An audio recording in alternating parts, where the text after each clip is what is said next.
Hello everyone, स्वागत है आपका सोनिया टीचिंग क्लासेस में। कैसे हैं आप सब? आई होप अच्छे होंगे। चलिए स्टार्ट करते हैं आज के वीडियो को। आज का यह वीडियो रीड 2025 के लिए संस्कृत के मोस्ट इम्पॉर्टेंट क्वेश्चन पर आधारित है। क्वेश्चन कितने हैं? 30 क्वेश्चन हैं और यह प्रैक्टिस सेट नंबर 6 है। तो अगर इसके पहले के आप लोगों ने प्रैक्टिस सेट नहीं देखा है तो चैनल के प्लेलिस्ट में जाकर देख लीजिए, वहाँ पर आपको मिल जाएगी, जो आपकी तैयारी को बेहतर बनाने के लिए बहुत ही हेल्पफुल होगी। चलिए बिना देरी के स्टार्ट करते हैं वीडियो को। पहला क्वेश्चन है, फलान्यपि अत्रायम संधि। फलान्यपि में इनमें से संधि है, कौन सी बताइए? फ्रेंड्स, आप लोग भी आंसर देने की कोशिश करिएगा और आपके 30 में से कितने क्वेश्चन सही होते हैं लास्ट में कमेंट बॉक्स में ज़रूर बताइएगा। यण संधि है, गुण संधि है, वृद्धि संधि है या सवर्ण दीर्घ संधि है? बताइए आप लोग। फलान्यपि में संधि है, यण संधि। ऑप्शन ए सही आंसर है। इसका विच्छेद होगा फलानि, फलानि प्लस अपि मिलाकर बना है फलान्यपि। ध्यान रखिएगा, आपसे विच्छेद भी पूछा जा सकता है। तो यहाँ पर संधि कौन सी है? यण संधि। ऑप्शन ए सही आंसर है। अगला देखिए, भ्रमण इत्यर्थे का शब्द प्रयुक्तः। भ्रमण के अर्थ में इनमें से कौन सा शब्द प्रयुक्त होगा? विनयशीला, विचारयति, इच्छन या विचरण? बताइए, भ्रमण के अर्थ में इनमें से कौन सा शब्द प्रयुक्त होगा? तो कौन सा होगा? ऑप्शन डी वाला, विचरण। विचरण का अर्थ होता है विचरण करने वाला। क्या अर्थ होगा? विचरण करना, विचरण करना। ध्यान रखिएगा। इच्छन का अर्थ होगा इच्छा रखना, इच्छा रखना। इच्छन का अर्थ होगा। विचार्यत क्या होगा? विचार करना, विचार करना। विचारयति का होगा। और विनयशील का क्या अर्थ होगा? विनम्र स्वभाव। विनयशील का अर्थ होगा विनम्र स्वभाव। ध्यान रखिएगा, सभी के अर्थ कुछ भी आपसे पूछा जा सकता है। संस्कृत में अगर आप अर्थ समझे रहेंगे तो आपको आसानी होगी। तो ऑप्शन डी यहाँ पर सही आंसर है। भ्रमण का इनमें से अर्थ है विचरण। भ्रमण का होगा भ्रमण करना, वही विचरण करना, दोनों समानार्थी हैं। ध्यान रखिएगा। अगला क्वेश्चन देखिए, ल्यप प्रत्यय कस्मिन् पदे प्रयुक्तः? बाल्यात्, विज्ञाय, स्यात् या द्वयम्? बताइए, इनमें से किस पद में ल्यप प्रत्यय का प्रयोग हुआ है? तो किस पद में हुआ है? विज्ञाय पद में। ऑप्शन बी सही आंसर है। ध्यान रखिएगा, विज्ञाय पद में ल्यप प्रत्यय का प्रयोग हुआ है। कैसे? देखिए, वि उपसर्ग है, ज्ञा धातु है और ल्यप प्रत्यय मिलाकर बना है विज्ञाय शब्द। ध्यान रखिएगा। बाल्यात में कौन सा है? बाल्यात में अक्त प्रत्यय है। बाल्यात में अक्त प्रत्यय है। स्यात् में भी अक्त प्रत्यय है। स्यात् में भी अक्त प्रत्यय है। द्वयम में कौन सा है? द्वयम में है कृत प्रत्यय, कृत प्रत्यय। तो सभी को ध्यान रखिएगा, ऑप्शन बी यहाँ पर सही आंसर है। अगला देखिए, विसर्ग संधेः उदाहरणम् अस्ति। दुष्कर्मयो गात्रेष्वपि आशान्वितः या चक्षुर्दानम? बताइए, विसर्ग संधि का उदाहरण है, कौन सा है? चक्षुर्दानम। ऑप्शन डी यहाँ पर सही आंसर है। इसका संधि विच्छेद होगा चक्षु प्लस दानम। चक्षु प्लस दानम मिलाकर चक्षुर्दानम बनता है। सूत्र भी ध्यान रखिएगा, सस जुषो रू से, सस जुषो रू से इसमें विसर्ग संधि हुई है। ध्यान रखिएगा, आपसे कुछ भी पूछा जा सकता है। आशान्विता में दीर्घ संधि है, आशान्विता में दीर्घ है। ध्यान रखिएगा। और दुष्कर्मयों में अनुस्वार है, अनुस्वार संधि है, मोनुस्वारा सूत्र लगा है। दुष्कर्मयों में अनुस्वार संधि है, आशान्विता में दीर्घ संधि है। और यहाँ पर विसर्ग संधि का उदाहरण है ऑप्शन डी। ध्यान रखिएगा, जिसका संधि विच्छेद है चक्षु प्लस दानम मिलाकर बना है चक्षुर्दानम। यह किस सूत्र से बना है? सस जुषो रू से। ध्यान रखिएगा। अगला देखिए, संस्कृतेन अनुवादम कुरुत। पुत्र पिता के साथ मंदिर में गया। ऑप्शन है, पुत्रः पित्रेण सह मंदिरम अगच्छत्, पुत्रः पित्रेण सह मंदिरम आगच्छत्, पुत्रः पित्रा साकं मंदिरे आगच्छः, पुत्रः पित्रा सह मंदिरम गमिष्यति। बताइए इनमें से कौन सा इस वाक्य का अनुवाद होगा? तो कौन सा है? ऑप्शन बी वाला, पुत्रः पिता सह मंदिरम आगच्छत्। यह इस वाक्य का शुद्ध अनुवाद है, ध्यान रखिएगा ऑप्शन बी। यहाँ पर सहयुक्ते प्रधाने सूत्र से तृतीया विभक्ति हुई है, ध्यान रखिएगा। तो ऑप्शन बी यहाँ पर सही आंसर होगा। अगला देखिए, उदाहरणानि प्रस्तुय ततो नियम निर्धारणनाम भवति। आगमनम, निगमनम, व्याकरणम या परीक्षणम। प्रस्तुत विधि में से उदाहरण से नियम की ओर कौन सी होती है? बताइए इनमें से कौन सी होती है उदाहरण से नियम की ओर? तो होती है आगमन। आगमन विधि जो है वह उदाहरण से नियम की ओर होती है, ऑप्शन ए सही आंसर है। निगमन जो है नियम से उदाहरण की ओर होती है, इसे भी ध्यान रखिएगा। निगमन नियम से उदाहरण की ओर और आगमन जो है उदाहरण से नियम की ओर। तो यहाँ पर आगमन के बारे में पूछा गया है, ऑप्शन ए सही आंसर है। अगला देखिए, नूतना इत्यस्य विलोम पदम वर्धते। नूतना इनमें से किसका विलोम पद है? अर्वाचीना, अद्यतना, प्राचीना या सनातना। बताइए नूतना जो है प्राचीना का विलोम पद है, ऑप्शन सी सही आंसर है। नूतन मतलब नया, प्राचीन मतलब पुराना, तो यह इसका विलोम पद है, ध्यान रखिएगा। अगला देखिए, वैदेशिकाः अपि चकिताः भवन्ति इत्यस्मिन् वाक्ये विशेष पदम अस्ति। वैदेशिका भी चकित होते हैं, इनमें से इस वाक्य में विशेष पद है। बताइए अपि है, भवंती है, चकिता है या वैदेशिका है? तो इस वाक्य में विशेष पद है वैदेशिका, ऑप्शन डी सही आंसर है। चकिता जो है यह विशेषण पद है, ध्यान रखिएगा। चकिता विशेषण पद है और यहाँ पर क्वेश्चन में विशेष पद पूछा गया है, तो वैदेशिका है, ऑप्शन डी सही आंसर होगा। अगला देखिए, अस्य नगरस्य निर्माणं महाराजा जयसिंह अकरोत्। अत्र रेखांकित पदे लकारा अस्ति। लिट लकार, लंग लकार, लोट लकार या लट लकार। अकरोत पद में कौन सा लकार है? तो लंग लकार है, ऑप्शन बी सही आंसर है, ध्यान रखिएगा। अगला देखिए, माता भोजनम पचति। माता भोजन पकाती है। वाक्यमिदं लिट लकारे परिवर्तयत। इस वाक्य को लिट लकार में परिवर्तन कीजिए। माता भोजनम पक्ष्यति, माता भोजनम अपचत, माता भोजनम पचेत, माता भोजनम पचतु। बताइए लिट लकार में ऑप्शन ए सही होगा। माता भोजनम पक्ष्यति होगा लिट लकार में, माता भोजनम पचति का ध्यान रखिएगा, ऑप्शन ए सही आंसर है। अगला देखिए, भारतस्य गौरवं सर्वप्राचीनं वर्तते। अस्मिन् वाक्ये विशेषण पदम विद्यते। भारत का गौरव सबसे प्राचीन है, इस वाक्य में विशेषण पद है। बताइए भारतस्य सर्वप्राचीनम गौरवम या वर्तते। इस वाक्य में विशेषण पद है सर्वप्राचीन, ऑप्शन बी यहाँ पर सही आंसर है, ध्यान रखिएगा। अगला देखिए, महाराजा इत्यत्र का समासः द्वंद्वा अव्ययीभावा कर्मधारय या दिगु। महाराज में इनमें से कौन सा समास है? तो कौन सा समास है?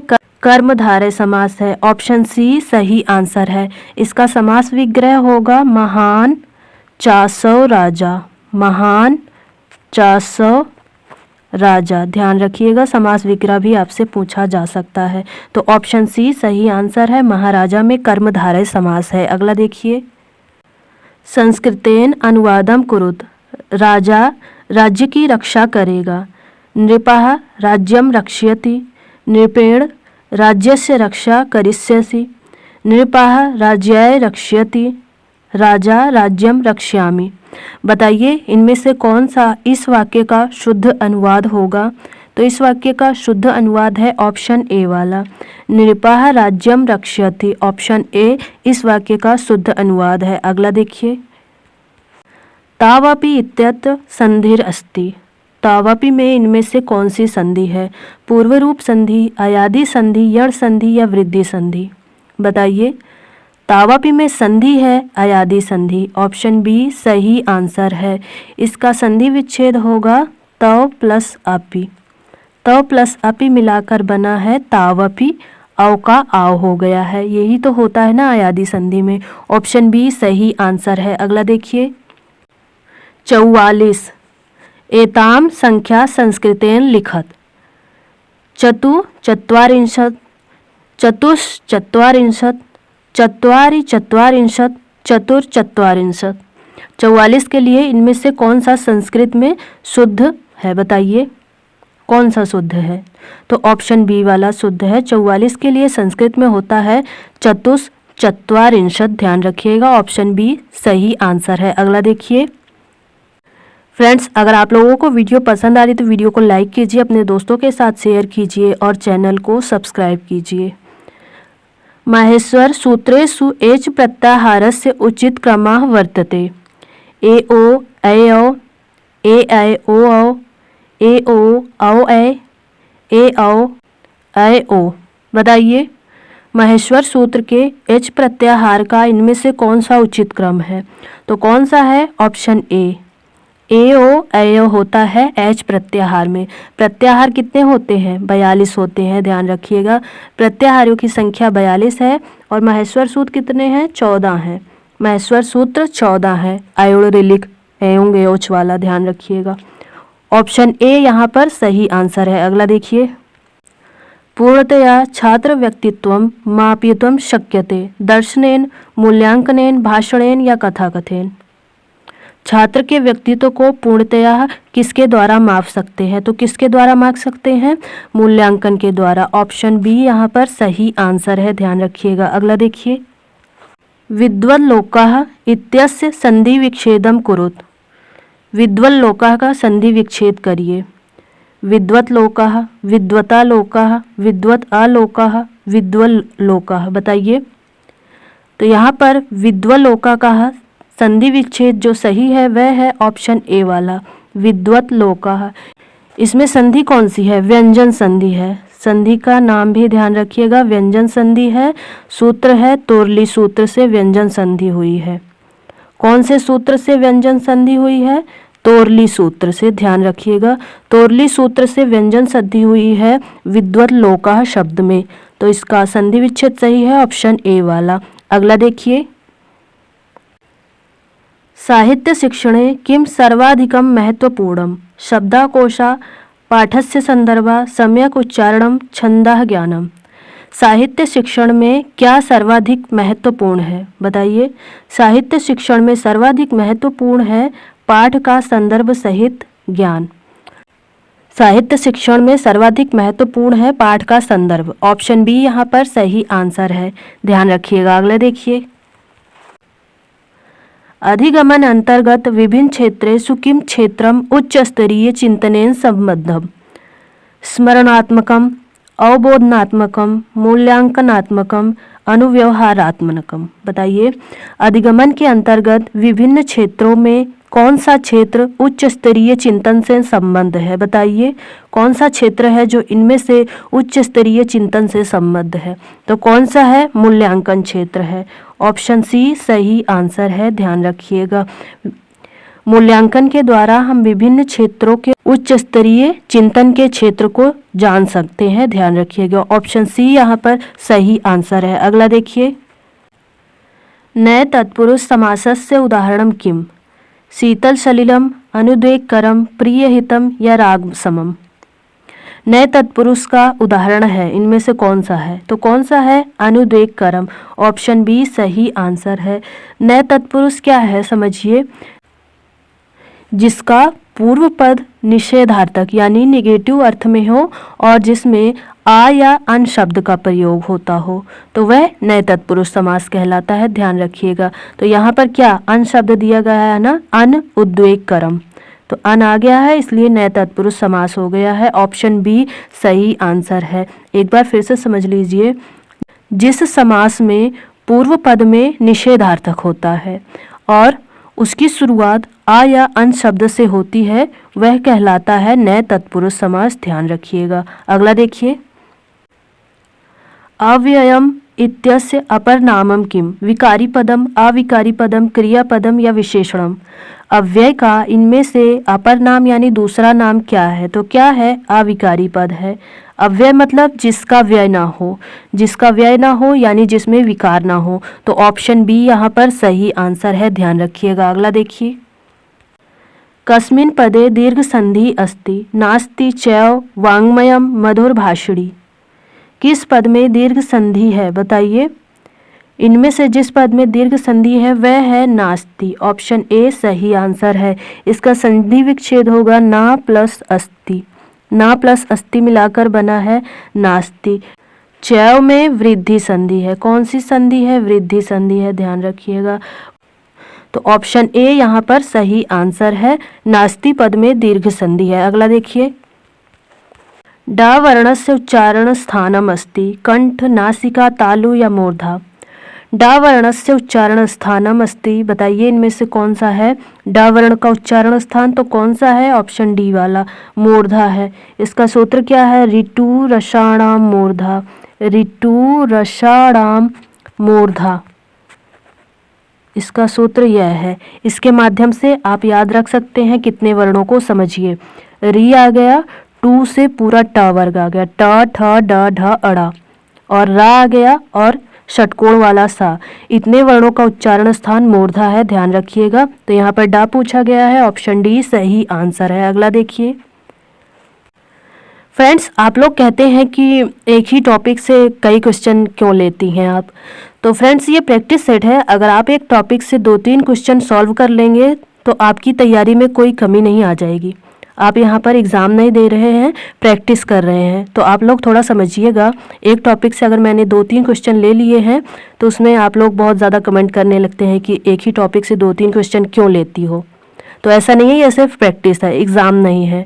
आपकी तैयारी और बेहतर होगी अगर 2-3 क्वेश्चन मैंने अलग अलग तरीके से एक ही टॉपिक से ले लिए हैं, तो समझिए थोड़ा सा। अगला देखिए, संस्कृते आयोग व वर्णानाम संख्या अस्ति पंच षट् चत्वारि त्रयः।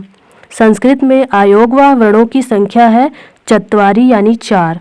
संस्कृत में अयोग व वर्ण 4 हैं। कौन कौन से हैं? एक तो अनुस्वार हो गया, समझिए, और एक हो गया विसर्ग, विसर्ग हो गया, और एक हो गया जिह्वा मूलीय। कौन सा हो गया? जिह्वा मूलीय एक हो गया। संस्कृत में 4 है, ध्यान रखिएगा, बहुत ही कन्फ्यूज़न होती है।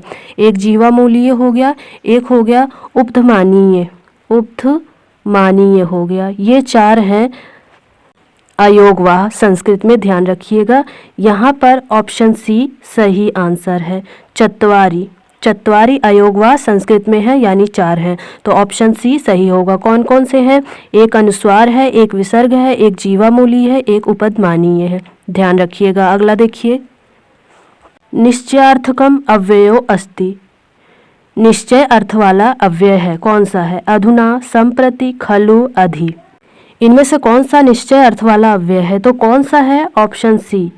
खलु का अर्थ होता है निश्चय, अधुना का अर्थ होता है अब, अधुना का अर्थ होता है अब, संप्रति का होता है इस समय, संप्रति का अर्थ होता है इस समय। तो ध्यान रखिएगा इन सब को भी। यहाँ निश्चय पूछा गया है तो ऑप्शन सी सही आंसर है। अगला देखिए, किम स्वर ह्रस्व नास्ति री ल उ ओ। इनमें से कौन सा स्वर ह्रस्व नहीं है? बताइए कौन सा नहीं है? तो औ नहीं है, ऑप्शन डी सही आंसर है। औ जो है यह दीर्घ स्वर के अंतर्गत आता है, स्वर तो है लेकिन दीर्घ स्वर है। ह्रस्व स्वर कितने हैं? 5 हैं। कौन कौन से हैं? आ, ई, उ, री और लिरी, ये ह्रस्व स्वर है, जान लीजिए आप लोग। तो आपसे इस तरह क्वेश्चन बनता है कि इनमें से कौन सा ह्रस्व स्वर है, कौन सा नहीं है, ध्यान रखिएगा। ओ जो है यह दीर्घ स्वर है, ऑप्शन डी यहाँ पर सही आंसर है। अगला देखिए, अभ्यागते शब्दे उपसर्ग अस्ति अभ्य, अभि, आ, अधि। अभ्यागत शब्द में उपसर्ग है, कौन सा है? अभि है, ऑप्शन बी सही आंसर है। संस्कृत में कितने उपसर्ग हैं? 22 उपसर्ग हैं, ध्यान रखिएगा, इनकी संख्या 22 है। तो अभि उपसर्ग है अभ्यागत में। कैसे बना है? अभि उपसर्ग और आगत शब्द मिलाकर बना है अभ्यागत। इसमें संधि भी है, कौन सी संधि है? यण संधि है, ध्यान रखिएगा, इसमें यण संधि भी है, ध्यान रखिएगा। तो ऑप्शन बी यहाँ पर सही आंसर है। अगला देखिए, कोऽपि छात्रः अनुकरणपेक्षया मूलरूपेण रचनात्मकं लेखनं लिखति, इदं किं कथ्यते। कोई भी छात्र अनुकरण की अपेक्षा मूल रूप से रचनात्मक लेख लिखता है, इसे क्या कहते हैं। कथा लेखनम, संवाद लेखनम, सृजनात्मक लेखनम या पत्र लेखनम। तो इसे कहेंगे सृजनात्मक लेखन। ऑप्शन सी यहाँ पर सही आंसर है। ध्यान रखिएगा, सृजन करने वाला लेख ही छात्र अनुकरण की अपेक्षा मूल रूप से रचनात्मक लेख में लिखते हैं। ध्यान रखिएगा, ऑप्शन सी यहाँ पर सही आंसर है। अगला देखिए, शब्दार्थ ज्ञानार्थम किम समुपयुक्तम। अलंकाराणां परिचयः, वर्णविन्यासः, कविपरिचयः या विविध संदर्भेषु शब्द प्रयोगः। शब्द ज्ञान का अर्थ ज्ञान किसमें उपयुक्त है। तो किसमें उपयुक्त है, विविध संदर्भ में। विविध संदर्भ में शब्द प्रयोग यानी शब्द अर्थ का ज्ञान उपयुक्त है। ऑप्शन डी सही आंसर है। ध्यान रखिएगा। अगला देखिए, अगला है आप लोगों के लिए अभ्यास प्रश्न। कस्मिन् पदे सप्तमी विभक्ति अस्ति, ते जगति विद्यन्ते या अश्नुते। इनमें से किस पद में सप्तमी विभक्ति है, आप लोगों को कमेंट बॉक्स में बताना है। और आपको यह वीडियो कैसे लगा यह भी बताइएगा। वीडियो पसंद आए तो वीडियो को लाइक कीजिए, अपने दोस्तों के साथ शेयर कीजिए और ऐसे ही इंटरेस्टिंग वीडियोज़ देखने के लिए चैनल को ज़रूर सब्सक्राइब कीजिए। थैंक यू फ्रेंड्स, मिलते हैं नेक्स्ट वीडियो में।